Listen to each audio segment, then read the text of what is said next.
नमस्कार मंडळी. आज आपण बनवणार आहोत अगदी सोपं, झटपट आणि खमंग ज्वारीचं धिरडं. कमी साहित्यामध्ये तयार होणारे हे धिरडं नाश्त्यासाठी एकदम परफेक्ट आहे. चला तर मग सुरुवात करूया या रेसिपीला. तर हे बघा, मी इथे एका टोप ठेवलंय. आता ह्यामध्ये मी 2 वाटी ज्वारीचं पीठ घालते. आता ह्यामध्ये मी घालते 1 वाटी बेसन. आता ह्यामध्ये मी घालते 1 वाटी तांदळाचं पीठ. आता ह्यामध्ये मी घालते 1 चमचा लाल मसाला, थोडंसं हळद. आता यामध्ये मी घालते जिरं आणि हे सगळं चांगलं मिक्स करून घेते. सगळं मिक्स करून घ्यायचं. मी इथे 1 ग्लास पाणी घेतलंय आणि मी थोडं थोडं करून पाणी घालते. एकदम नाही घालायचं, थोडं थोडं घालायचं आणि मिक्स करून घ्यायचं. आणि ह्याची कन्सिस्टन्सी पातळ असली पाहिजे थोडी. घावणं कसं करतो, घावण्याची कन्सिस्टन्सी कशी असते तशी.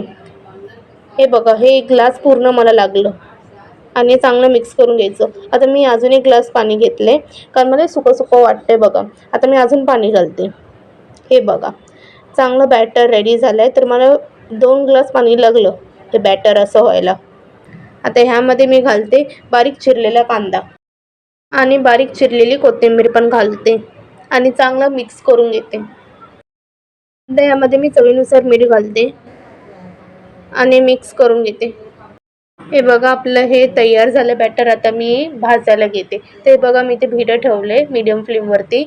भिडं चांगलं तापलं तर ह्यावरती मी ब्रशला तेल लावून घेतलं आणि सगळीकडे स्प्रेड करून घेते. आता यामध्ये मी बॅटर घालते. असं 1 मोठा चमचा घेतला आणि सगळीकडे असं स्प्रेड करायचं.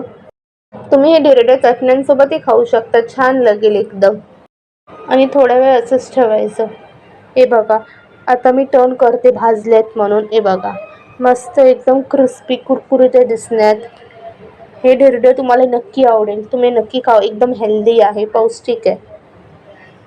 आता मी परत टर्न करते. बघा, आपले धिरडं भाजून झाले. तर अशा प्रकारे मी बाकीचे धिरडे भाजून घेते. हे बघा, आपले ज्वारीचं धिरडं तयार झालंय. कमेंटमध्ये सांगा तुम्हाला ही रेसिपी कशी वाटली ती. असं छान छान रेसिपीज बघण्यासाठी जानेस किचनला लाईक, शेअर, सबस्क्राईब करा. इतरांनाही शेअर करा रेसिपी. तर चला भेटू पुढच्या रेसिपीला. बाय.